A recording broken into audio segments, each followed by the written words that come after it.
Families who endured the harsh winters of the frontier possessed knowledge we've long forgotten. They knew how to transform an icy cabin into a warm haven when the temperature outside plunged to 40 degrees below zero. They perfected methods that kept a fire burning steadily for 12 hours without the aid of modern technology. Using only moss, animal hair, and mud, they built insulation systems as effective as anything we have today. And when disaster struck, when the fire went out, supplies dwindled, or blizzards imprisoned them for weeks, they had emergency strategies that could mean the difference between life and death. In our world of central heating, electric blankets, and weather forecasts, we've lost touch with the reality of surviving a winter night where failure meant not making it to morning. How did these frontier families manage it? What feats of engineering did they achieve with nothing more than logs and stone? And why do we know so little about these ingenious survival systems that sustained our ancestors? Before we dive in, a quick note. If you're a regular listener, hit like or subscribe. I'm always curious about where people are tuning in from, so drop a comment with your city and the current time. All right, tonight we're in Montana, 1880s. But first, make yourself comfortable. Seriously, adjust your pillows, pull your blanket close, because where we're going, you'll want to be warm. The first thing that strikes you is the cold against your skin. Sharp, punishing, like a sudden slap that pulls you from sleep. Your eyes open to the pitch darkness before dawn in a Montana winter morning, 1883. Outside, the thermometer reads 30 below zero, and inside the cabin, it isn't much warmer. Your nose and cheeks burn from the chill, while the rest of your body stays hidden beneath a mountain of quilts, furs, and whatever else the Morrison family could stack on the beds for warmth. Your younger siblings lie beside you, still asleep, their breath creating faint clouds that linger in the freezing air. The fire from the night has died to just a few dim embers in the cast iron stove across the small room. Those embers are everything. If they've gone completely cold, the family faces real danger. Not like your modern bed, where a broken heater means mild discomfort and a call to a repair service. For the Morrisons and countless frontier families, losing heat in a Montana winter could mean not surviving until morning. Your father, Thomas Morrison, is already awake. You hear his bed creak as he rises, then the dull thump of his feet on the wooden floor. Unlike your cozy situation, his feet hit planks that feel like slabs of ice. He doesn't bother dressing. He sleeps in most of his clothes during winter and moves toward the stove with a posture that shows both haste and experience. "Sarah," he murmurs to your mother, "I need light." Her silhouette shifts as she reaches toward the bedside table, where a candle and matches sit ready. The scratch of the match head is startlingly loud in the otherwise silent cabin, and the flicker briefly reveals her face, tired yet resolute, with frost glinting on her eyelashes. "Damn cold," your father mutters, carefully opening the stove door. The hinges groan from the freezing metal, a sound that, in this moment, is a relief, proof that the metal hasn't split in the cold. A broken stove now would be disastrous. Squinting, he inspects the glowing coals. You hold your breath. The course of the entire family's day will depend on what he sees inside that firebox.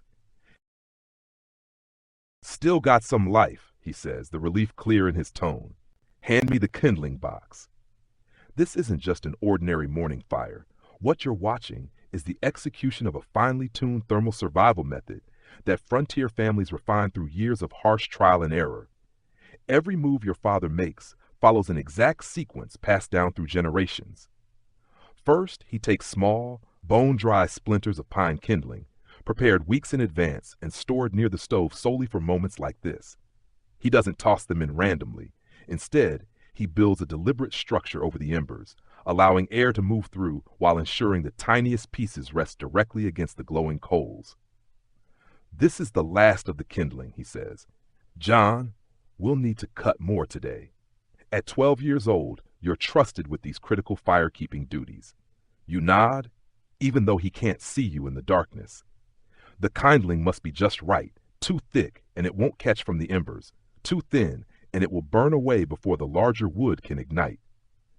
Your father leans close to the stove opening, placing his face near the firebox, and breathes onto the coals. Not sharp bursts as you might imagine, but slow, steady streams of air that feed them without scattering their heat. This is a skill he spent years perfecting. It works. A flicker of flame appears, tentatively curling around the splinters. He begins adding slightly larger sticks, arranging them in a miniature log cabin style that promotes airflow. The fire responds, growing stronger. "Emma, check the water bucket," your mother says to your older sister. Emma reluctantly slides from under the covers, wrapping a shawl around her nightclothes, and walks to the bucket in the corner. She reaches in, then wraps her knuckles against the surface. "Frozen solid," she reports, tapping all the way through the ice. Your mother sighs. "We'll have to melt snow again." She rises, the bed groaning under the shift of her weight. The youngest children, 2 little brothers and a baby sister, stay curled together under the covers, their shared warmth too valuable to waste. At 6, 4, and 2 years old, they'll be kept bundled in bed as long as possible. "Thomas, how's the temperature?" your mother asks, pulling a heavy wool dress over her nightgown without removing it. Layering is survival. Your father doesn't need a thermometer. Years in this climate have made his body a living gauge. "Must have dropped to 40 below last night," he says. "Coldest yet this winter." "Colder than last February?" she asks, recalling the brutal snap that froze their water barrel indoors and killed the neighbor's cow inside its barn. "Not quite," he replies, "but it's only January. The worst is still coming."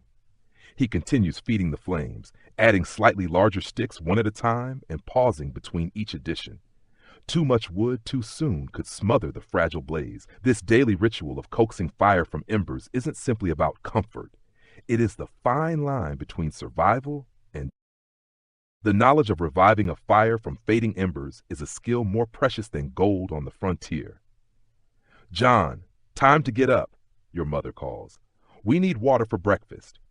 Reluctantly, you slip out from beneath the heavy quilts, the icy air hitting you like a physical blow. Your fingers are stiff, barely able to grip the clothes you reach for. You dress quickly, adding a second pair of wool socks, knitted by your mother last fall from wool shorn from your own sheep and processed by the family.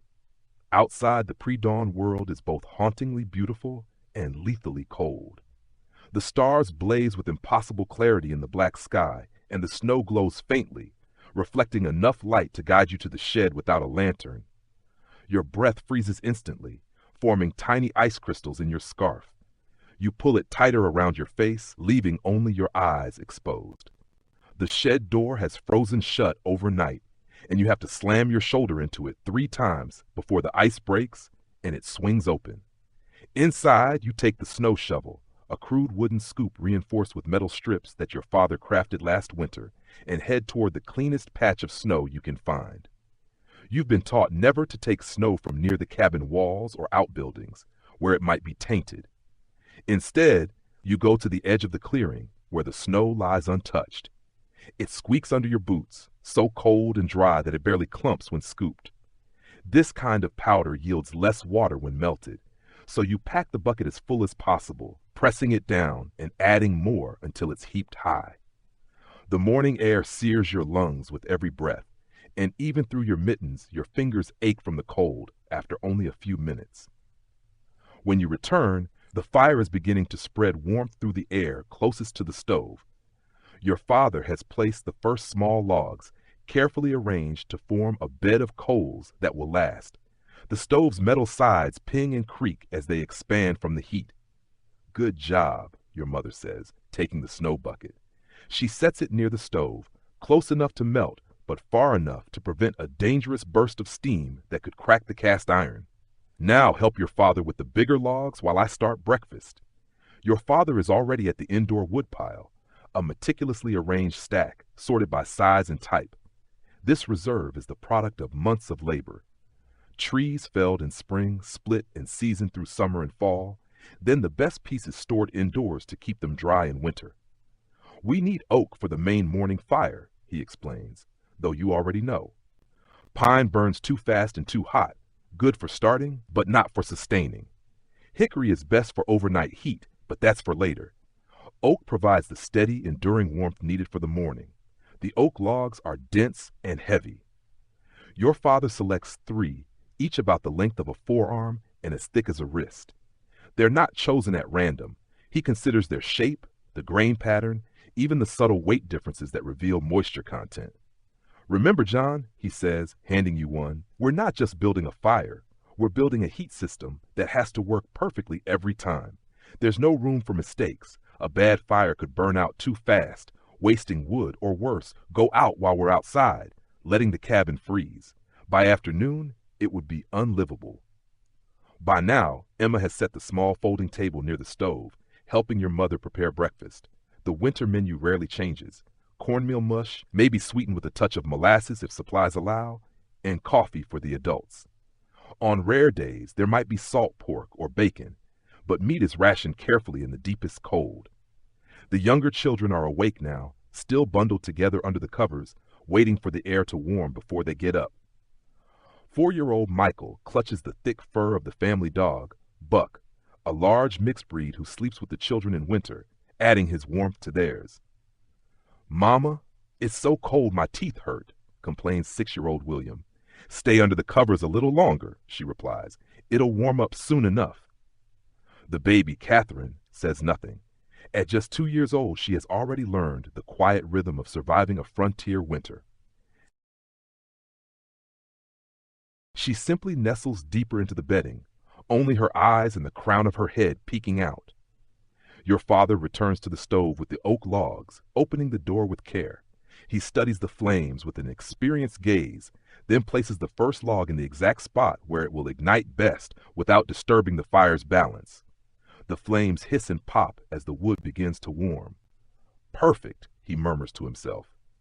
He shuts the stove door and adjusts the damper, a vital control that regulates airflow and thus the burn rate.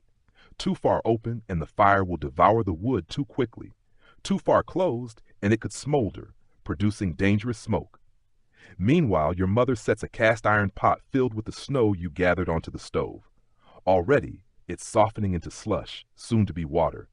Beside it sits the coffee pot and a larger pot for the cornmeal mush. Nothing is wasted here. The same fire that heats the cabin cooks meals and melts snow for drinking, cooking, and the small amount of washing possible in these freezing days. "John, check the windows," your father instructs. You make your way around the cabin. Each window is winter-proofed with several layers, rags stuffed into cracks in the frame, oiled paper stretched over the glass to allow a little light while trapping heat, and finally, heavy quilts draped across to seal warmth inside. You inspect each carefully, making sure the rags are still in place and the quilts hang properly. At the east window, you pull the quilt aside for a moment and glimpse a faint lightening of the black sky. "Sun's coming," you report. "Good," your father replies. "We've got firewood to cut today, and I'd rather not do it in the dark." The fire now burns strong. The stove's surface radiates enough heat that the snow in the pot is melting quickly. Your mother stirs the cornmeal into boiling water, creating the hot mush that will fuel the family for work in the cold. The cabin, which just half an hour ago felt like an icebox, is finally warming, at least in the 6 feet surrounding the stove. The rest of the room remains bitter, the air divided by an invisible boundary between warm and cold. "Emma, bring Catherine over to the warm side now," your mother says. "Mind her feet stay covered." Emma lifts the toddler, still wrapped in a quilt, and carries her closer to the stove. Catherine's face, tight with cold, softens as she feels the heat. "Thomas, don't forget we're low on lamp oil," your mother says over her work. "If this cold keeps on, we'll be in darkness by next week." Your father nods. "I know, hoping to get to town before the next storm, but that sky's looking bad." This is the unrelenting reality of winter survival, a constant weighing of supplies against weather. Every choice is risky. Travel for essentials and face being trapped by a blizzard, or stay put and risk shortages. Do you cut firewood today, or repair the north wall's loose chinking? Each decision has life or death stakes. The cabin has now reached what passes for warmth in Montana's winter, around 45 degrees near the stove, still freezing at the walls. Frost still clings to the inside boards, sparkling in the growing firelight. "Breakfast," your mother announces. Everyone gathers at the table except your father, who takes his bowl toward the door. "Need to check the animals," he says, pulling on his knee-length fur-lined canvas coat. "Too cold for them to be in the lean-to. Bring the chickens inside. The cow, too, if you have to, your mother urges. He shakes his head. Cow's too big for the door, but she's wrapped well in the barn. Banked extra hay around the walls last night. Chickens might need to come in, though. He steps outside, and a blast of Arctic air cuts through the cabin's hard-won warmth. He shuts the door quickly. The rest of you eat your cornmeal quickly, the hot food spreading warmth from your stomach outward. There's no conversation during winter meals. Speaking wastes both heat and precious time. Every calorie matters. Every second exposed to the cold is energy lost. John, when you're done, help me with the heated stones, your mother says between bites. Heated stones are another vital part of the frontier heating system. In summer, you collect fist-sized rocks from the creek bed and keep them near the stove in winter. Throughout the day, they soak up the fire's heat. At night, they're wrapped in cloth and tucked into beds, radiating warmth for hours. You select 4 stones from beside the stove, using a rag to protect your hands from their searing heat, perfect for the task. Your mother wraps each one in layers. First a thin cotton cloth to withstand direct heat, then wool scraps for insulation, and finally an old blanket piece to hold it all. She ties each bundle with twine. Put these in the children's beds, she instructs. At the foot, under the quilts, but not touching skin. You follow her instructions, tucking the bundles so they'll create pockets of warmth lasting well into the day. The door opens again, and your father enters, carrying a crate of chickens. The birds are subdued, their silence speaking to the bitter cold. It's bad out there, he says, setting the crate down in the corner farthest from the sleeping area. Thermometer on the barn wall shattered in the night. Glass froze and broke. And the cow? Your mother asks quickly. Still alive, but shivering. Gave her extra feed and packed more hay around her. I'll check again in an hour. He stamps the snow from his boots. Well's frozen solid. We'll be melting snow for at least a week. The weight of that news settles over the room. Melting snow for all water needs means more firewood, and firewood is already a tightly managed resource. How's our wood supply? Your mother asks, though she already knows the answer. 8 days inside, maybe another week's worth in the covered stack by the barn, he replies. He hangs his coat on a peg, frost clinging to its surface, where the stove's heat will slowly thaw it. We'll need to cut more today. And with that, the hard truth of frontier winter life becomes unmistakable. There is no rest, no break, no luxury of idleness. Every single day demands its own set of essential tasks, tasks that cannot wait. Your father sits at the table, quickly eating his cornmeal, already cooled from the brief time he spent outside. He doesn't complain. Eating cold food is simply part of winter life. Between bites, he says, John and I will head out to cut wood once there's enough light. Emma will take care of the barn chores. It's too dangerous for the younger children in this cold. At 15, she's capable of handling adult responsibilities, though her expression shows she's not eager to face the bitter air. I'll also need to rebuild the snowbank against the north wall, your father adds. The wind has shifted it, and now a draft seeps in. Snow piled against the cabin is a clever form of frontier insulation, shielding the walls from wind and cold, but it has to be maintained after storms. What about the ice near the chimney? Your mother asks. It's building up again, he answers grimly. He'll have to clear it before they leave for wood. If it melts and refreezes, it could form an ice dam, forcing water under the shingles and into the cabin. A leak in the middle of winter could spell disaster. Outside, the sky is fading from black to gray. The sun might push the temperature up to -20, making work slightly less dangerous. Your father finishes his meal and rises, already mapping out the day's priorities. John, get your warmest clothes. First, we tackle the roof ice. Then check the animals. Then the woodlot. You know what's ahead. Hours of hard, freezing labor, every task requiring precision despite stiff, numb fingers. There's no room for mistakes. Winter survival leaves no margin for weakness. You pull on a second pair of wool socks, glancing at the window. The oiled paper glows with dawn's first light, revealing intricate frost patterns, beautiful but deadly. At least it's not snowing, you think. Storm's coming, your father says, reading your mind. I can feel it in my bones, 6 hours before it hits. 6 hours to cut wood, secure the animals, and shore up the cabin before the blizzard. Just another day on the Montana frontier, where each sunrise is a victory and a well-built fire can mean the difference between life and death. In the back of your mind, you wonder how many more winters your family can endure, how many more mornings of frozen water and desperate fire starting. But there's no time for that now. The fire is lit, the cabin is warming, and there's survival work to do. The kind your ancestors mastered and most people today have forgotten. You step outside behind your father and the cold rips the air from your lungs. It's the kind of cold that freezes nostril hairs, binds eyelashes together, and makes you marvel that anything survives here. Keep moving, your father warns, voice muffled by his scarf. Standing still is how you die out here. The sun crests the eastern hills, throwing long blue shadows over the snow. Even with sunlight, the air stays well below zero. You can hear it in the sharp squeak under your boots, a sound only made in the most intense cold. Your father hands you a long-handled wooden snow rake, its flat blade handmade. Start on the south corner, he says. I'll check the chimney. You begin scraping the roof's edge where dangerous ice dams have formed.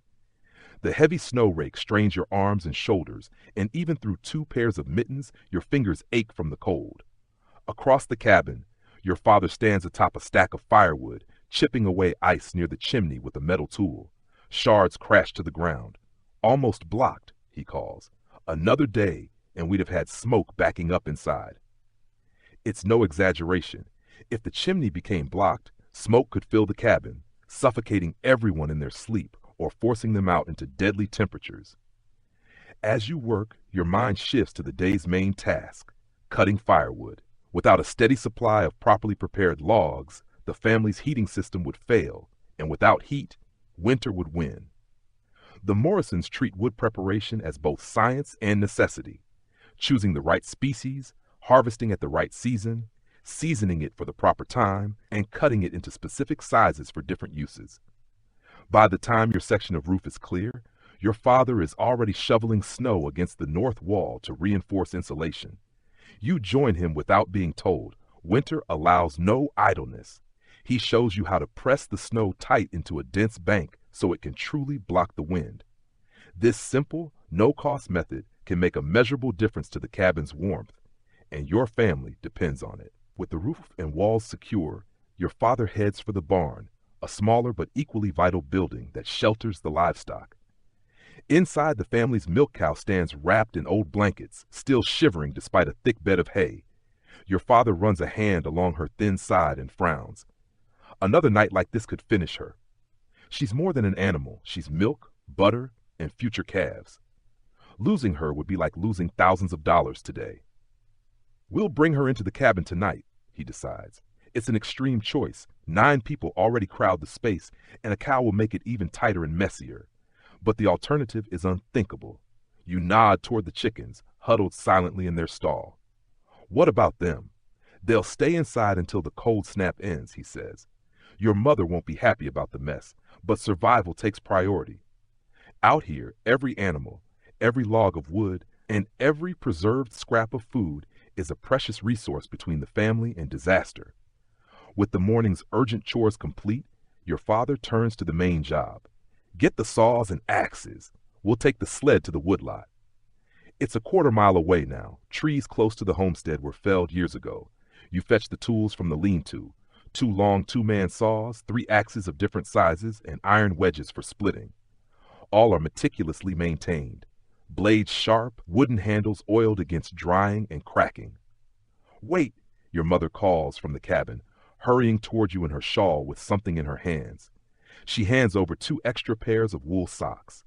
Put these over your mittens. It's too cold for just leather and wool today. The added layer helps protect against frostbite better than any gloves you could buy at the time. She then passes your father a small tin. Inside is a mix of bear grease and beeswax. For your faces, don't want the skin splitting. You smear it on, greasy and pungent, but it shields your skin from the brutal wind. We'll be back before sunset, your father promises. Keep the fire steady, your father says. Your mother nods, reading the unspoken message. If you're not back by dark, something's gone wrong. and she'll have to ration the precious indoor wood supply. The wooden sled waits beside the barn, a sturdy, homemade design with oak runners curved to glide over snow. In summer, wood would come back in a wagon, but now the snow works in your favor, easing the drag of heavy loads. Your father straps himself in with worn leather harnesses crossing his chest. You'll help pull on the return trip when the sled is heavy. For now, you walk alongside, carrying smaller tools while he hauls the saws. The trek to the woodlot is silent. Every word is heat leaving your body. Your breath freezes to your scarf, leaving it stiff with frost. Thin ice crystals gather on your hat where it meets your forehead. When you reach the forest, the stillness is almost warm compared to the open ground. The wind dies among the trunks. Your father surveys the trees like a craftsman choosing the right tool. "We need a mix today," he says through clouds of breath. Oak for steady heat, hickory for overnight burns, pine for quick morning fires. This isn't guesswork. He moves from tree to tree, tapping trunks with the back of his axe, checking bark and color. He stops at a medium oak stripped of bark on its lower trunk. Dead 2 years. Perfect. Already seasoned but still strong. A living tree's too wet to burn well. A tree dead too long turns soft and crumbly. 2 to 3 years dead, dry but dense, is the sweet spot. "Get the other end of the saw," he says. The two-man crosscut is a long, flexible steel ribbon with teeth set to cut on both push and pull strokes. You grip your handle. Let the saw do the work. Don't force it. Long, steady strokes. It's not muscle that matters, but rhythm. You push and pull in sync, steel singing against the frozen grain. The cold fades quickly under the work. Steam rises from your backs. "Your grandfather could cut a cord in a day, even in his 60s, your father says during a pause. How? He understood wood, how to choose it, fell it, split it along the grain. Smart man does half the work of a strong fool. It's not just about wood, it's about survival math. Every wasted swing is food burned from your body. Every wasted hour is daylight gone. The trunk groans as the cut deepens. Pressure builds on the blade. Careful now, your father warns. A sharp crack splits the air. "Back!" he shouts, and you both step away at a right angle to the fall line. The oak tips, snow bursting from its branches, and with a thunderous crash, it's down. Gravity, smashing through smaller branches on its way down. When it hits the frozen earth, the shock ripples through the ground beneath your boots. "Good," your father says with approval. "Fell clean, no hangers." Now comes the tough part, cutting this giant into perfectly sized chunks of firewood that will fit in the cabin stove. The trunk must be sawed into sections, split into smaller pieces, and loaded onto the sled. "Let's buck it into stove lengths," your father says, meaning you'll cut it into segments about 18 inches long, the exact size for your stove. Too long and it won't fit, too short and it will burn too fast. As the two of you push and pull the crosscut saw, he explains the uses of different woods. Pine burns hot and fast, good for starting a fire or a quick warm-up, but it burns too quickly for overnight. Plus, it leaves creosote in the chimney. "What's creosote?" you ask, even though you've heard it before. "That black tar that collects inside. If you burn only pine, you'd have to clean the chimney every couple weeks or risk a fire that could burn the whole place down."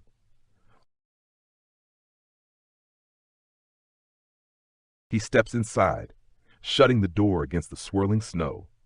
The storm has arrived and the family has secured enough firewood just in time to endure what could be days of blizzard conditions.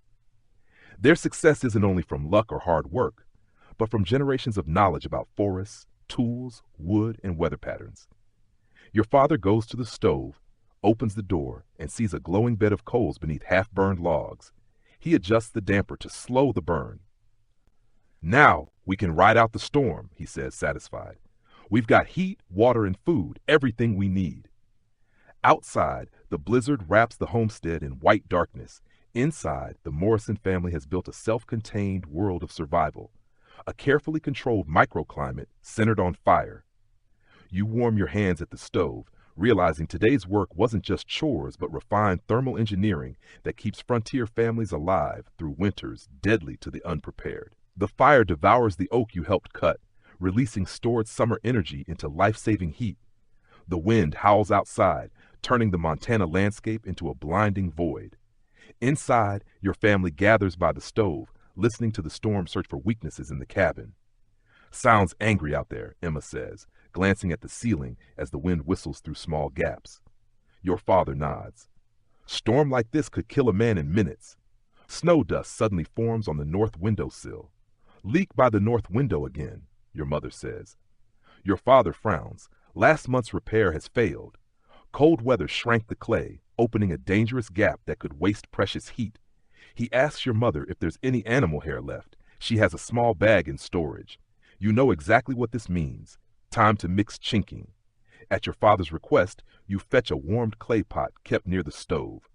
Inside is clay soil from the creek bed, saved since summer. Your mother adds the animal hair, gathered from livestock, butchered animals, and even haircuts. Emma brings the ash bucket. This combination, clay for bulk, ash for fire resistance, and hair for binding, makes an effective, durable seal.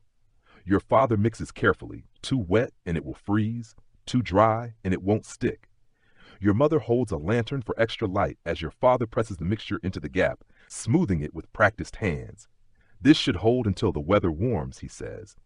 The job takes less than 15 minutes, but it's critical. On the frontier, even a small draft can mean the difference between life and death. He returns to the fire, hands chilled from the work, as the wind seems to grow louder in frustration. Remember the Andersons? He asks your mother. She nods. Their cabin was poorly built, barely insulated. What happened to them? Emma asks. After a pause, he answers, they didn't make it through February. Fire went out days before they were found. The cabin falls silent except for the fire and wind. The tragedy is a reminder of why your father insists on proper chinking. It's not just comfort, it's survival. Little Michael looks up. Are we going to freeze too, Papa? No, son, your father says firmly. Our cabin is strong and tight. Your mama and I made sure of that. The Morrison home embodies generations of hard-earned knowledge, it begins, was choose the right trees, straight pines, 16 to 18 inches thick with little taper. We cut them in early spring when the sap was just beginning to flow, but before it reached full run. Even the timing, he explains, was carefully chosen. Logs cut at the wrong time could hold too much moisture, causing them to shrink excessively or become more vulnerable to insects. We peeled the bark right away, he continues, and let the logs season through the summer, turning them often so they dry evenly. Emma, who's heard this tale countless times, adds, and you notched them so they'd fit tight. Your father smiles and nods. That's right. Saddle notch on the bottom, V-notch on top. It makes a joint that drains itself and never traps water that could freeze and crack the wood. This precision shows the hidden sophistication in what might seem like simple log cabin building, each decision serving structural strength, weather resistance, and insulation. But the real trick, he says with pride, was the double wall construction on the north and west sides. He'd learned this from an old trapper who'd survived 2 decades in the mountains. Most cabins have single walls, he explains to the younger children, but we built an extra inner wall on the weather-beaten sides, leaving a dead airspace between. That 4-inch gap, filled with dried moss from the forest floor, was nature's perfect insulation. He turns to you. Remember gathering all that moss, John? Must have been 100 bushels. You remember those long summer weeks gathering the spongy green moss, thinking it was endless work for a 12-year-old, only later realizing how vital it was for winter warmth. And the chinking, your mother adds, that was the hardest job. Every tiny gap between logs had to be stuffed with moss or cloth scraps, then sealed with the clay and hair mixture your father had just used for the repair. Took a month to do the walls, your father recalls. Your mother's hands were raw from working that clay. Worth every blister, she says, glancing at the walls that now shield them from certain death outside. The conversation shifts to the cabin's other insulation tricks. The roof, for instance, was more than boards. It was layered, split logs, birch bark, moss, and finally sod from the prairie, fitted in overlapping patterns. The Norwegians up north taught me that, your father explains. It keeps heat in during winter, cool in summer, and the weight seals everything tighter. 6-year-old William asks, then why's the floor so cold if the walls are warm? Your father nods at the sharp question. That's our weak spot. Cold comes straight from the ground. That's why we built the floor up and packed the crawl space with pine boughs. Beds, he explains, were built at least 2 feet above the floor for warmth. And the paper? Your mother says. Your father chuckles. 3 years worth of newspapers from back east, best wallpaper there is. Pasted with flour and water glue, they added insulation, cut drafts, brightened the room, and even offered something to read on long winter nights. But there was a trade-off. Too close to a stovepipe, and they could burn. That's what happened to the Richardsons, he says grimly. Their place burned down. The balance between warmth and fire safety was yet another survival calculation. Baby Catherine stirs in her mother's arms. She's too warm now, your mother says. The north corner is heating up, a sign the repair worked. Bank the fire a bit, your father says. Emma adjusts the stove damper to slow the burn. This constant fine-tuning, keeping the cabin warm without wasting wood, is a daily skill. The blizzard still rages outside, but its sound feels more distant. Sometimes, your father says thoughtfully, I wonder if those big houses back east are as warm as ours. Probably not, your mother says with pride. They just throw more coal on the fire when they're cold. In truth, the Morrison cabin, though rustic, is a highly refined heating system born from generations of survival. Talk turns to the neighbors. McClintock's place is drafty as a sieve, your father says. Henry never learned proper chinking, your mother adds. They're burning 20 logs a day just to keep above freezing. Won't make it through February at that rate, your father says flatly. Emma asks if they should invite them over if their wood runs out. Her parents exchange a long, calculating look. Compassion weighed against the risk to their own survival. We'll help if we can, her father says at last, but first we have to make sure our family makes it. It's a decision the modern world might not understand, but here on the frontier, it's the difference between living and dying. Inside, the family settles into winter routines. Your mother mending clothes, Emma teaching the younger children their letters on a slate, and you helping your father fix a broken chair leg. Throughout the afternoon, he makes rounds checking the cabin's insulation, using a candle flame to find drafts, adjusting snowbanks against the outside walls, and re-inspecting his earlier repair. Might as well use this storm to improve things, he says, eyeing a troublesome corner near the door. John, let's mix up another batch of chinking. That spot's always been an issue. You work side by side, mixing the special compound and patching spots where the old filler has worn away. Each fix is minor, but together they noticeably boost the cabin's ability to hold heat. Your grandfather used to say a well-sealed cabin is worth more than another cord of wood, your father recalls. He knew his stuff. By late afternoon, the burning oak, multiple insulation methods, and careful sealing have created a surprisingly warm atmosphere. Near the stove, it's around 65 degrees, a luxury in frontier life, and even the farthest corners stay above freezing. As dusk falls and the blizzard hides everything outside, your father readies the cabin for night. He hauls in wood from the indoor pile, picking pieces suited for overnight burning. Night fires are different, he explains, stacking larger logs to burn slowly, build a deep bed of coals, and hold steady heat.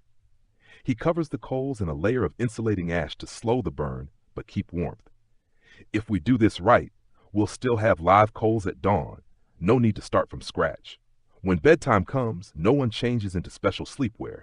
In winter, most frontier families simply add more layers, removing only the heaviest coat. Sleeping arrangements are part of the heat strategy too. Young children share a bed for body warmth, and you and Emma sleep close by for the same benefit. Before turning in, your parents make one last inspection, adjusting the stove damper, checking window covers, and placing heated stones wrapped in rags at each bed's foot. It'll hit 20 below by midnight, your father predicts, maybe 30 by morning. His tone is calm, the voice of a man who's ready. The Morrison cabin's thick insulation and carefully tended fire are prepared to shield everyone from another brutal Montana night. Lying under heavy quilts, you listen to the wind outside, not with fear, but with gratitude for the systems keeping you alive. The double moss-filled walls, tight chinking, layered roof, and raised floor are more than construction. They're survival wisdom passed down through generations. In the middle of the night, you wake to the sharp sound of wood cracking. Your eyes fly open in the darkness. For a moment, still groggy from sleep, you wonder if the cabin has partially collapsed under the storm's force. Thomas, your mother's urgent voice cuts through the dark. The fire's almost out. You hear your father moving quickly as he slips from beneath the quilts. The cabin is noticeably colder now, even under your bedding. Watch for nails, he warns, his voice calm despite the urgency. I'm breaking up the chair. The splintering sound makes sense now. He's decided to sacrifice furniture rather than let the fire die completely. The crack of breaking wood continues, followed by the creak of the stove door.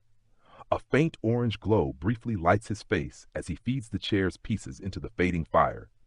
It's a critical moment. The overnight fire has burned down faster than expected, perhaps from extreme cold or a stubborn log. If it dies entirely, relighting it will take precious time and fuel while the cabin's temperature drops to dangerous levels. It's catching, your father says, relief in his voice. John, I need you up. We need more wood from the lean-to. You don't hesitate. Sliding from under the quilts into the biting air, you pull on your boots. No extra layers. This trip will be quick, and moving will keep you warm enough. Your father lights a small candle, its flame fragile in the frigid air, and leads you to the door connecting to the lean-to, a small unheated space for storing wood, tools, and some supplies. Ready? He asks. It'll be bitter out there. You nod, and he opens the door. The rush of cold makes the cabin's chill feel warm by comparison. With no insulation, the lean-to matches the outside temperature, around 30 below. Working quickly by candlelight, you grab armloads of wood. Your exposed fingers ache in seconds, burn within half a minute, and start to go numb after a minute. The first sign of frostbite. Enough, your father says, seeing your clumsy grip. Back inside, you shut the door and stack the wood by the stove. Your father feeds more pieces to the fire, which is reviving thanks to his quick action with the chair. Get those hands near the stove, your mother says, now fully awake and moving around. Not too close. You know the drill. Warming frozen extremities must be done slowly to avoid damage as bad as frostbite itself. Holding your hands about a foot from the stove's dull red glow, you let the heat work in. Your mother examines them under the growing light. No whiteness, she says, just reddened. You'll be fine. Her casual tone hides the seriousness of the check. True frostbite shows as waxy white patches signifying dead tissue that could cost fingers, toes, or worse. Frontier families learn to catch it early and act fast. Rub this in, she instructs, handing you a tin of bear grease, the Frontier's petroleum jelly. Then put these on. The heavy wool mittens lined with rabbit fur are the family's best hand protection, normally saved for the worst weather. Tonight's emergency warrants them. As you work the grease into your skin, the burn intensifies briefly before fading as circulation returns. The grease acts as a barrier against moisture loss, reduces evaporative cooling, and protects skin that winter's dry air can crack and damage.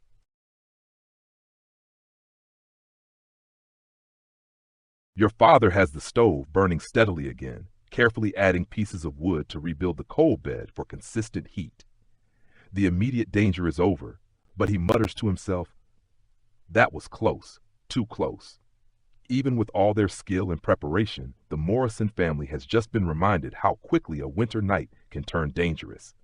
A fire burning down unexpectedly during the night is one of the most common threats to survival in such conditions.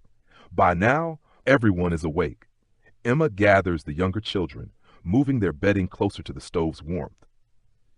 In emergencies, the family works with practiced precision. Everyone knows their role. "We'll need to change the sleeping arrangements tonight," your father announces. "It's going to get colder before dawn." That's significant because their usual sleeping setup is already designed for maximum warmth. "Body heat shelter?" your mother asks. He nods. It's a method reserved for the harshest cold snaps, something you've only seen twice before, when temperatures plunge below -40 degrees Fahrenheit. At your father's direction, you and Emma move the main table against the far wall.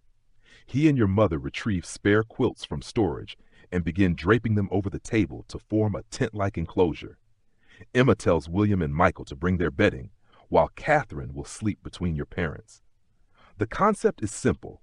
A small, sealed space filled with people and bedding traps enough body heat to stay safe even if the cabin cools dangerously. No gaps in the quilts, your father reminds everyone. The setup looks.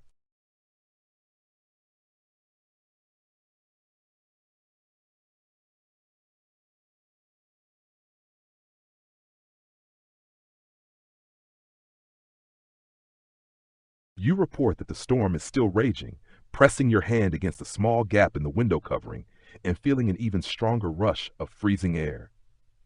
The blizzard has been battering the cabin for nearly 24 hours, a relentless combination of wind, cold, and snow that strains every part of the family's survival systems. Without generations of frontier knowledge, they would have failed long ago. Emma hands you a tin cup of steaming coffee. Remember last winter? She says. The Petersons' place? You nod, sipping the bitter but warming drink. The Peterson family, new to frontier life, had struggled through their first Montana winter. By February, with food running out and their poorly built cabin offering little protection, they had been forced to slaughter their only milk cow to survive. Papa says they'll probably head back east come spring, Emma adds. Not everyone's cut out for frontier winters. Her words barely hint at the truth. Survival out here separates the prepared from the unprepared with lethal precision. Those who couldn't master the complex systems of heat management rarely lasted more than a few winters. Your watch passes slowly. Every 30 minutes, as instructed, you place exactly 2 pieces of wood on the fire, chosen for their burn qualities and positioned carefully for maximum heat. Between tending the flames, you and Emma talk quietly, sharing the kind of deep conversations that seem to belong only to winter nights. At first light, your father emerges from the body heat shelter. Despite the conditions, he looks surprisingly well rested. Made it through another one, he says with quiet satisfaction, checking your firework. Good job maintaining the coal bed. Such praise means more here than any flowery compliment. It's an acknowledgement of life-preserving skill. Your mother joins him to dismantle the shelter and return the cabin to its daytime setup. The younger children, still bundled in layers, stay asleep near the stove. Storm's breaking, your father says after peeking outside. The winds are dropping and the eastern sky is lightening. Relief fills the cabin. Though the cold will remain dangerous for days, the most immediate threat has passed. As daylight strengthens, the morning routine begins with necessary adjustments for the extreme cold. The water bucket, even after a night near the stove, has a thick crust of ice to break through before washing. 43 below on the north wall thermometer, your father reports. Never seen it that cold this early in January. Yet despite the record-breaking temperature, the Morrison family has weathered the night not just safely, but in relative comfort, at least by frontier standards. Their success comes from a layered approach: sturdy cabin construction, precise fire management, strategic clothing, and the body heat shelter, all working together to counter even this punishing cold. As you help prepare breakfast, it strikes you that last night wasn't merely survival, it was a demonstration of sophisticated thermal engineering honed over generations. These systems, now largely forgotten, once stood between life and death on the frontier. 3 days after the storm, the cold still holds the valley, but the skies are clear and painfully bright. The sun glitters over a transformed world, snow sculpted by wind, ice crystals clinging to every branch. It's a deadly kind of beauty. Standing in the cabin doorway, your father surveys the frozen landscape. Need to check on the neighbors, he says. McClintocks haven't got enough experience for cold like this. Is it safe? Your mother asks, worry clear in her voice. He nods. The wind has completely died. The cold remains dangerous but manageable with proper preparation. He turns to you. John, you're coming with me. It's not a request, just a statement. At 12, you're considered old enough to take part in community welfare checks, a critical aspect of frontier winter survival that modern life rarely remembers. Bundle up properly, your mother instructs as you start gathering your heaviest outdoor gear. The layering process for venturing out in 40 below temperatures is deliberate and methodical. Wool undergarments for the base, a middle layer of flannel, heavy wool pants and shirt, then a buckskin vest lined with rabbit fur. Over it all goes a heavy canvas coat with a bare fur-lined hood. Special attention goes to your feet. Thin cotton socks to wick away moisture, 2 pairs of heavy wool socks, then fur-lined moccasins wrapped in canvas leggings tied above the calf. Hands get thin liner gloves beneath heavy fur-lined mittens with long cuffs to seal out air. Face covering, your father reminds you, handing over a dry wool scarf kept near the stove to prevent any dampness from freezing into dangerous ice. Your mother gives each of you a small bundle, pemmican and dried apple cake, frontier emergency rations dense with calories and resistant to spoilage. If you're caught out longer than expected, you'll need the energy, she explains. Your father decides on the plan. Check the McClintock place first, then Old Man Patterson if time allows. You should be back by midday, but both of you know that if you're not, something has gone badly wrong. In this cold, prolonged exposure leads to frostbite, hypothermia, and death. At your mother's insistence, your father takes the emergency kit, fire-starting tools, extra pemmican, and basic medical supplies. Once every seam is checked and no skin shows except a narrow band around your eyes, you step out into the killing cold. The sensation is instant. Despite your layers, the air feels almost solid, resisting each step. Your breath freezes into ice on your scarf within seconds. Keep moving, your father says through his face covering, and watch for signs. He means frostbite and hypothermia, the prickling and numbness in extremities, or the disorienting euphoria that can precede freezing to death. The McClintock homestead is a mile away, normally 20 minutes, but in this weather it will take nearly twice that. Your father sets a steady pace, fast enough to keep generating heat, slow enough to avoid dangerous sweating. Snow squeaks under your boots, the sound unique to the deepest cold. Each step requires lifting high over drifts, burning energy in your legs. That's why we don't wear too many layers on the legs, your father notes. They make their own heat when moving. It's the extremities we worry about. As you walk, he quizzes you. First sign of frostbite on the face? White patches, cheeks, nose, ears first, you reply. Cover it and warm with body heat. Never rub or put it near direct fire. He nods. Most dangerous snow for walking? Powder over crust. Looks solid but breaks through, wastes energy, can cause falls. The rhythm of question and answer keeps you alert and reinforces survival skills while passing the time. After about 30 minutes, you see the McClintock cabin through the pines. It's clearly unprepared. Minimal snow banking against walls, weak chimney smoke, no cleared water access. Not good, your father mutters. No path to the woodpile, no sign of activity outside. 50 yards away, he calls out, "Hello, the house!" Approaching a frontier cabin unannounced can be risky. Strangers could be met with suspicion or a rifle. No answer. He calls again, louder. At last, the door cracks open. Henry McClintock's face appears, drawn, anxious, flushed the way people get when they've been too close to a fire for too long. "Thomas," he calls hesitantly. "Thomas Morrison." "It's me, Henry." McClintock's face floods with relief. "Thank God! Come in, please." Inside, the scene is troubling. Unlike your family's carefully arranged home built for efficient heat retention, the McClintocks have clustered desperately around their stove. Bedding is piled nearby, cookware is scattered, and the air is stale from a lack of ventilation despite the constant fire. Martha McClintock sits swaddled in blankets with their 2 small children pressed against her, exhausted, hollow-eyed, clearly short on rest. "We've been burning anything we can," Henry admits, nodding toward the stove where furniture scraps mix with the remaining firewood. "We're almost out. Didn't expect it to get this cold so soon." Your father takes a quick practiced look around. "How's your food?" "Running low," Henry says. "Haven't been able to reach the root cellar. Snow's drifted up against the door since the storm." It's a chain of mistakes. Not enough wood, no access plan for stored food, and little understanding of how to manage a cabin in severe cold. "We'll dig out your cellar," your father says, "and I'll show you how to make your wood last."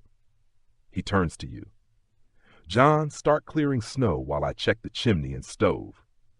For 2 hours, you and your father work steadily. You shovel paths to the woodpile and root cellar, show Henry how to bank snow against the cabin for insulation, and demonstrate more efficient fire use. Inside, your father rearranges furniture to create a smaller heated zone, resets the stove damper to reduce fuel waste, and teaches Martha how to build a body heat shelter like your family used during the worst of the cold. You're sending half your heat up the chimney, he tells Henry, then points to the window frames. And these gaps are just letting it leak away. While Henry helps you outside, Martha seizes the moment to ask questions. How do you keep your children's feet warm? Mine cry from the cold, even under blankets. Your father explains the heated stone method, warming rocks by the stove, wrapping them and tucking them at the foot of the bed. Martha listens intently, memorizing each detail. She asks about the windows next, and your father explains the double covering with oiled paper, quilts, and rags to seal cracks.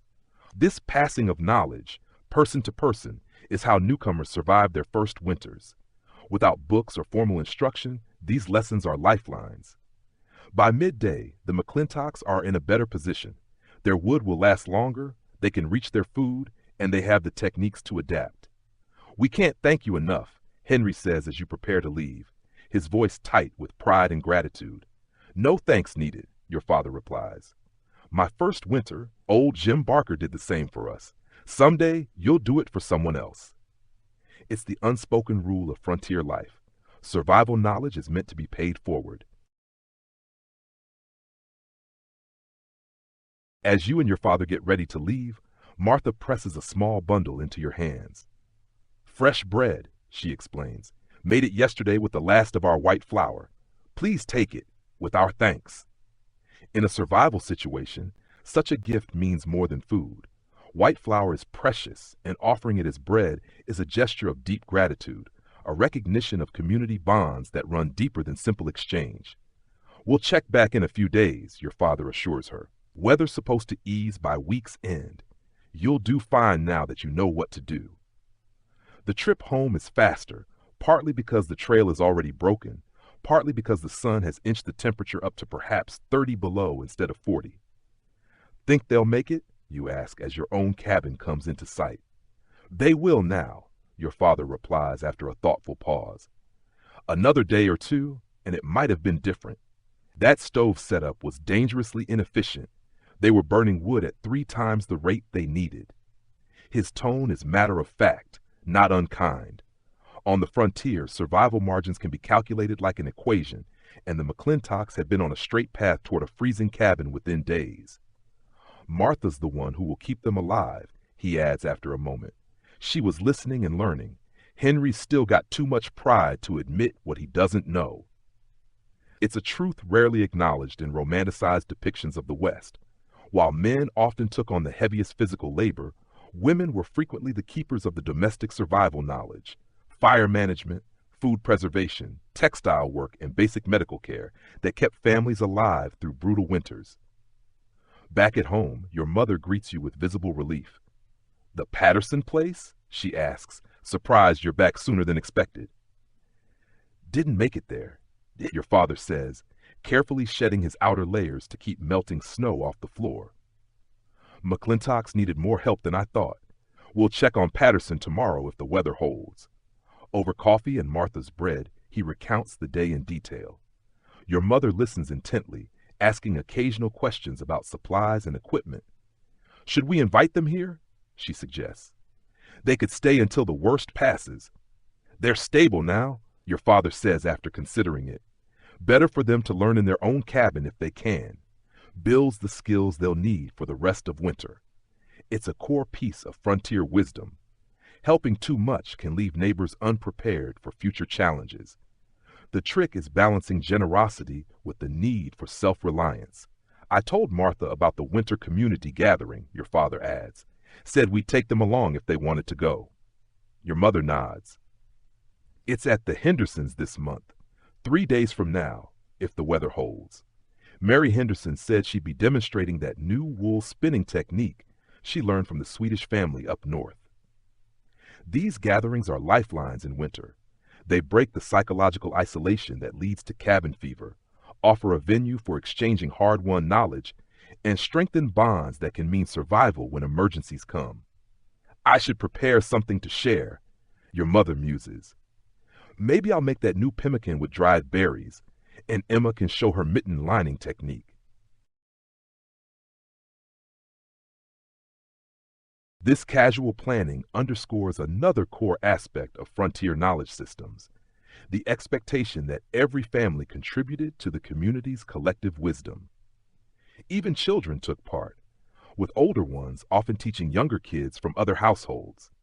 The next day brings slightly milder temperatures, perhaps 20 below instead of 40, and your father decides it's safe enough for a quick trip to check on Old Man Patterson, the elderly widower whose cabin lies about 2 miles east.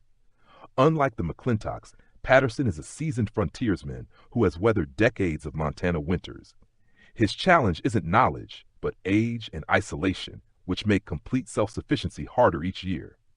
You join your father, carrying a parcel your mother has prepared, fresh bread, preserved venison, and dried apples. These are more than friendly gifts. They're essential nutrition for someone who might be tempted to skimp on proper meals when living alone. Patterson's cabin shows all the hallmarks of experience. Snow-banked for insulation, a well-managed chimney, and cleared paths to important areas despite his limited strength. Unlike the McClintocks' precarious situation, Patterson's systems are well-tuned for winter. Thought you might have frozen solid in that blow. He greets you with gruff warmth. In his 70s, he's still sharp and active, a testament to the preserving effects of frontier self-reliance. Checking on all the neighbors, your father explains. How's the wood supply? Good enough, Patterson replies, leading you inside. The cabin is meticulously organized, wood sorted by size, food stores positioned for easy access, sleeping arrangements optimized for conserving heat. Been at this long enough to know what I need before winter hits. The visit is brief but meaningful, both to check his welfare and to strengthen community ties. Even someone as independent as Patterson understands their value. Coming to the Hendersons' gathering? Your father asks as you prepare to leave. Wouldn't miss it, Patterson says. Got some new snowshoe binding ideas to share and could use the company. His candid acknowledgement that human contact matters during the long winter speaks to a truth technical skill alone can't address. On the way home, your father shifts from yesterday's technical lessons to something more personal. Community is as important as firewood in winter, he says as you trudge through the snow. Humans aren't meant to be completely alone. Isolation kills, just slower and in different ways. It's wisdom that reflects a deeper understanding of survival, that social systems can be as critical as the ability to light a fire. The homesteaders who lasted longest weren't just skilled, they were connected, forming networks of mutual aid and shared knowledge. Back at your cabin, preparations for the gathering continue. Your mother sorts preserved foods. Emma works on finishing a pair of specially lined mittens for her demonstration. Even the younger children join in, making carved wooden toys and decorating pine cones with scraps of fabric as small gifts. These acts are far more than pleasantries. They're investments in the knowledge economy and support systems that helped frontier communities endure winters that would overwhelm isolated individuals. That evening, as the family gathers for supper, your father makes an unexpected announcement. I've invited the McClintocks to stay with us tomorrow night. Temperature's supposed to drop again, and I'm not sure their cabin's ready. We'll take them to the Henderson gathering the day after. Your mother agrees immediately, even though it will strain food supplies and space. I'll prepare the corner for them. The children can bunk with ours. The choice to temporarily shelter another family, beyond just teaching them, reflects a key frontier truth. Sometimes survival required direct intervention. Henry didn't want to accept, your father adds, with a hint of frustration. Martha convinced him. She knows what's at stake. Again, the gendered patterns of survival emerge. Women often made the practical decisions that male pride resisted. As darkness falls and dawn filters through the frosted window coverings, your father stands by the stove, quietly discussing plans with Henry McClintock. They're mapping the 5-mile route to the Henderson homestead for the community gathering. Normally not difficult, your father says, but with this cold and children along, we need to be ready for trouble. Henry, humbled by the previous week's close call, nods. We'll take both sleds, your father decides. One for supplies, one for the younger children if needed, and pack emergency gear. Even short trips in winter demand contingency planning. You help retrieve several well-maintained leather pouches from storage, each containing a category of survival tools: fire starting, shelter making, emergency food, and basic medical supplies. The fire kit is the most crucial, with flint and steel, a magnifying glass, a fire piston, and various tinder, char cloth, birch bark, and resin that ignites even when damp. You inspect the char cloth carefully. Its ability to catch a spark can mean the difference between safety and disaster. The shelter kit holds a heavy canvas tarp, rope, and large safety pins for quick windbreaks. The food pack contains pemmican, dried fruit, and small salt and sugar packets, compact, high-energy provisions for emergencies. Meanwhile, your mother and Martha prepare food for both the trip and the gathering, while Emma dresses the younger children in multiple layers. Everyone drinks before we leave, your mother instructs, serving hot tea sweetened with precious honey. Staying hydrated, she explains, helps the body resist cold. By mid-morning, the sleds are packed and everyone is in their warmest gear. Your father gathers the group for a final safety briefing. We stay together. No one gets more than 20 feet from the group. If you feel cold in your fingers, toes, or face, tell someone immediately. If one person stops, everyone stops. He's marked 3 emergency shelter points along the route, a rock outcropping, a dense stand of pines, and a small cave. Henry asks about whiteout separation protocol. 3 short whistle blasts, pause, then 2 more, your father answers, handing out small wooden whistles on cords to be worn outside scarves for quick access. The group sets off, 10 people, adults forming a protective perimeter around the children. Your father leads, breaking trail, while Henry pulls the supply sled. Your mother and Martha walk beside the little ones, scanning for signs of frostbite. The temperature hovers around -15 degrees, dangerous, but mild compared to the previous week's -40 degrees Fahrenheit. Any exposed skin would still freeze within minutes. For the first hour, all goes smoothly. The children tire but take turns riding the sleds, and everyone sips from insulated water containers kept close to the body to prevent freezing. Then, about halfway to the Henderson homestead, your father notices a change. The sky to the northwest, once clear blue, now shows a smudged gray along the horizon. He stops, his voice edged with concern. "Weather's changing," he says. As dawn breaks through the frosted window, your father stands at the stove, speaking quietly with Henry McClintock about the trip to the Henderson homestead for the community gathering.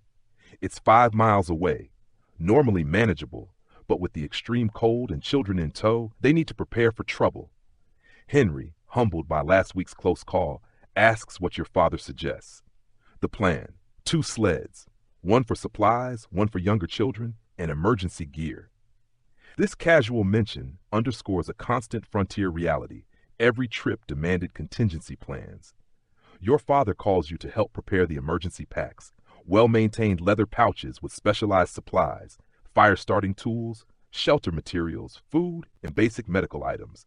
The fire kit is the most vital, with multiple ignition methods including flint and steel, a magnifying glass, and a fire piston, plus tinder like char cloth, birch bark, and resin. You inspect the char cloth to ensure it's dry. The shelter kit contains a tarp, rope, and large safety pins. The food pack holds pemmican, dried fruit, and small portions of salt and sugar, high-calorie reserves for emergencies. Meanwhile, your mother and Martha prepare food, while Emma helps dress the younger children in multiple warm layers. Before departure, your mother gives everyone hot tea with honey, knowing hydration aids cold resistance. By mid-morning, both families are ready, sleds packed, emergency kits secured, and everyone dressed in their warmest gear. Your father's final briefing stresses unity, vigilance for cold injuries, and marked emergency shelter points along the route. Henry asks about a whiteout signal, 3 short whistle blasts, pause, then 2 more, and your father hands out whistles. The group sets out, 10 people moving in formation with the temperature is -15 degrees Fahrenheit, milder than last week's -40 degrees Fahrenheit, but still dangerous. The first hour passes uneventfully, but halfway to Henderson's, your father spots a smudge on the northwest horizon. Weather is changing. He decides to push forward faster. The wind picks up, the temperature drops, and the sky turns gray. Realizing conditions are worsening quicker than expected, your father suggests diverting to an abandoned Carson line shack for shelter. The group shifts course. The children, sensing tension, stay quiet until little Michael asks for a story. Your father, while keeping an eye on the weather, tells a light-hearted survival tale to maintain morale. The shack finally appears. Small, snow-covered, and leaning, but a welcome sight. Your father and Henry inspect it while you keep the others moving in circles to preserve body heat. Once inside, the group begins emergency shelter protocol, sealing wall gaps with canvas strips, clearing the old fireplace, and starting a fire with the char cloth and birch bark in a meticulous single-match method. Fuel comes from broken furniture, fallen planks, and old harness leather, conserving emergency wood. As heat builds, the children sit closest to the fire, adults forming a wind-blocking ring. Outside, the wind grows into a real storm, less fierce than last week's blizzard, but still deadly without shelter. Henry quietly tells your father, "Good call on the line, Shack." Your father simply nods, knowing that quick thinking and preparation have once again made the difference between safety and danger.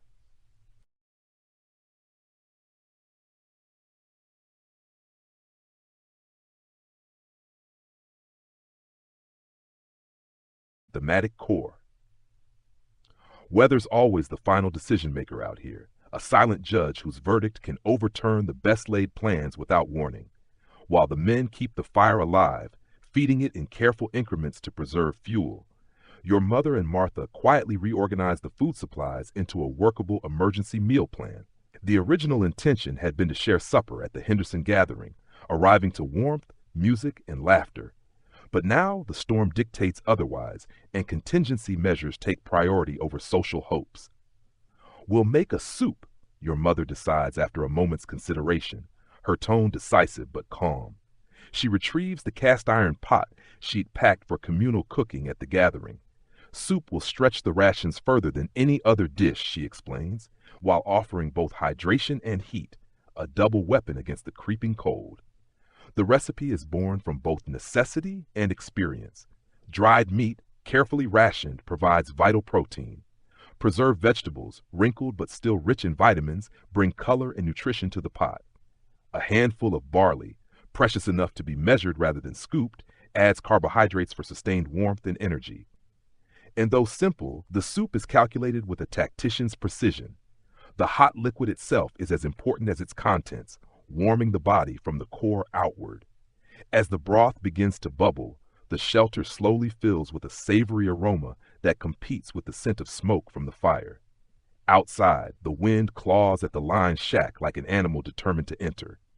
Inside, the children, who had been uneasy with the sudden change of plans, start to settle. Emma takes charge of them with quiet efficiency, organizing small games that require little movement, yet keep minds occupied and spirits light. "Happy minds make warm bodies," your mother remarks approvingly, watching Emma coax a shy smile from little Michael. This piece of frontier wisdom, rooted in centuries of observation, prefigures modern survival psychology. The link between morale and physical endurance was no theory here. It was an everyday truth learned on the sharp edge of necessity. Your father uses the cooking time for another essential task, a complete inspection of each person for cold-related injuries. He works methodically, checking fingers, toes, ears, and noses for the first telltale signs of frostbite. When he reaches Peter McClintock, he notices trouble. The boy's left boot has taken in snow. Dampness in this weather is a silent predator. The response is immediate and deliberate. The wet sock is removed and replaced with dry cloth from the emergency pack. The foot is warmed gradually, not directly over the fire, which could damage skin, but through gentle indirect heat and light massage to restore circulation. Warm broth is offered to raise Peter's core temperature from within. "Keep checking it," your father instructs Martha, his tone low but firm. "If you see any white spots or he says he can't feel it, tell me right away." The point is clear. Here, small problems can escalate to catastrophic ones in an hour or less. In an era before antibiotics, frostbite could mean permanent disability or worse. By afternoon, the storm has matured into a full-force winter assault, snow and wind fusing into a white wall. What was meant to be a pleasant social visit is now an unplanned survival trial. Still, because of foresight and quick action, it's not yet desperate. Serious, yes, but under control. As evening approaches, your father signals the next phase of the emergency plan, preparing for an overnight stay. The idea had not been part of the morning's plans, but frontier life required the ability to adapt without hesitation. We'll keep two awake at all times, one for the fire, one to watch the sleepers, he explains. Hypothermia could steal into a sleeping body unnoticed, so vigilance is as important as warmth. Sleeping arrangements are made with equal calculation. Children are placed in the center, wrapped in every available blanket, while adults form an insulating ring around them. Everyone sleeps with feet toward the fire to protect circulation in the extremities. "What about the Hendersons?" Martha asks, suddenly worried. "They'll know we turned back or found shelter," your father assures her. "No one expects travelers to keep going in weather like this." His words reflect the shared logic of the frontier. Safety came before punctuality, and no one questioned the decision to take shelter in dangerous conditions. That night, the meal is measured carefully from the supplies, enough to feed everyone generously, yet not so much that reserves are threatened. Your mother even produces a surprise, a spoonful of precious sugar stirred into fresh snow, forming a simple dessert. The children's delighted reactions do more than sweeten the evening. They sustain the morale that keeps a group strong. By full dark, the abandoned shack has transformed from a neglected ruin into a functional refuge. Near the fire, the temperature climbs to an almost luxurious 60 degrees Fahrenheit, remarkable against the sub-zero gale outside. The children, warm and fed, sleep easily, and the adults begin the first watch. Your father and Henry tending the fire while the women rest. "Should moderate by morning," your father predicts, his eyes on the flames. "How can you tell?" Henry asks. "Wind came fast and peaked early. Long storms build slow. 15 years watching Montana winters, you start to see the patterns." This practical meteorology, learned by eye and instinct, mirrors what modern science would confirm with barometers and satellite data. The night passes in a steady rhythm. Feed the fire, check the sleepers, seal the cracks, repeat. Outside, the storm batters the walls, but inside, the group holds steady. By dawn, as your father foresaw, the wind has weakened and the sky begins to clear. Still, he waits an extra hour to be certain, a caution born from knowing that storms can rally without warning. During that hour, clothing is checked for dampness, a hot meal is eaten, and gear is packed with care. Before leaving, your father leaves a gift for the next traveler. Dry kindling stacked near the hearth, the fire ready to catch. "Leave it better than you found it," he says simply. The trek to the Henderson homestead is made under a pale, icy sun, the air still sharp but manageable. When the cabin comes into view, chimney smoking, path shoveled, the sense of relief is quiet but deep. Inside, there's no demand for explanation. "Old Carson Line shack?" Adam Henderson asks with a knowing look. Came up faster than anyone expected," your father answers. "Smart move," Adam nods. No drama, no praise, just the understated approval of one survivor to another. The gathering resumes its original purpose, exchanging skills, ideas, and news. Mary Henderson demonstrates a new spinning method. Others share food storage tricks. You realize you are witnessing the real strength of the frontier. Not only the technical skills, fire starting, shelter building, rationing, but also the social web that ensured those skills were preserved, shared, and improved across generations. This, you understand, is the true genius of survival here. The seamless blend of practical knowledge and cooperative culture, each incomplete without the other. It's a system modern comforts have mostly replaced, but not surpassed.